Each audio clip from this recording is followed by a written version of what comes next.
Par la foi, Moïse a quitté l'Égypte, sans être effrayé de la colère du roi, car il se montra ferme, comme voyant celui qui est invisible. Hébreux 11, 27. Il nous est dit expressément que le courage de Moïse provenait de sa foi. Et cela jette une vive lumière sur toute son histoire. Chaque pas en avant procédait d'une foi qui allait sans cesse croissant, parce qu'elle était sans cesse mise à l'épreuve. Moïse tint ferme parce qu'il voyait celui qui n'est visible que par la foi. Celui qui vient à Dieu doit croire qu'il est le rémunérateur de ceux qui le recherchent avec soin. Moïse a cru par la foi, Moïse a quitté l'Égypte, bien assuré que Dieu prendrait soin de sa cause et serait le bouclier de son instrument. Par la foi, il eut la certitude que Dieu protégerait son peuple de la colère du roi et qu'il subviendrait à tous les besoins des milliers d'Israël, âmes faibles et indisciplinées. Par la foi, Moïse conduisit les Hébreux au désert, un désert qu'ils ne connaissaient pas. Ainsi Dieu était pour Moïse une réalité plus grande que les choses qu'on peut voir. Pour lui, l'invisible était plus réel, plus tangible que le visible. Comment aurait-il pu craindre la colère du roi d'Égypte, alors qu'il marchait sans crainte dans l'intimité du roi des rois? Par la foi, il fit la Pâque et l'aspersion du sang, afin que l'exterminateur ne touchât pas au premier-né des Israélites. La foi de Moïse. Elle fut comme le trait d'union entre la puissance de Dieu et le peuple d'Israël. Dieu avait dit que si l'agneau était immolé et l'aspersion du sang faite sur la porte, l'exterminateur ne toucherait pas aux Israélites. Moïse crut, et selon sa foi, il fut fait aux enfants d'Israël. Lorsque les jugements de Dieu frappent l'Égypte, il ne craint rien, ni pour lui, ni pour le peuple, puisqu'il se trouve à l'abri sous l'aspersion du sang de l'agneau immolé. Foi admirable que la sienne, et qui dépasse même celle d'Abraham. Abraham crut en Dieu pour lui-même et pour Isaac. Moïse, lui, croit en Dieu pour tout un peuple, pour la délivrance d'une nation.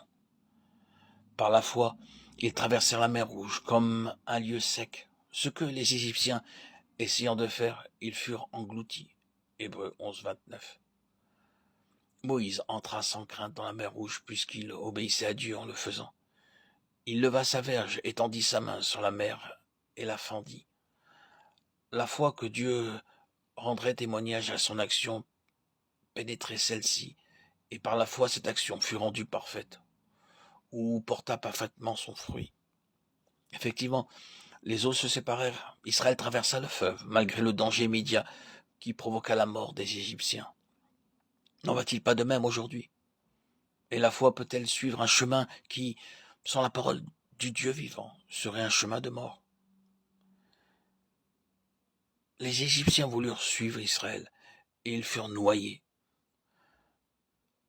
La copie de la foi, une foi imaginaire, est une chose insuffisante à l'heure de l'épreuve.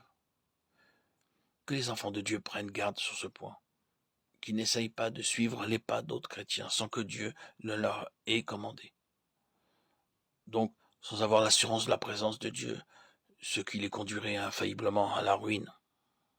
Ô foi, tu es vraiment la preuve des choses qu'on espère et la démonstration des choses qu'on ne voit pas. Si tu peux croire, toutes choses sont possibles à celui qui croit. Enfin, notons l'humilité de Moïse que nous révèle son attitude vis-à-vis de son beau-père Jéthro, quand celui-ci lui amena au désert sa femme Séphora et ses 2 fils.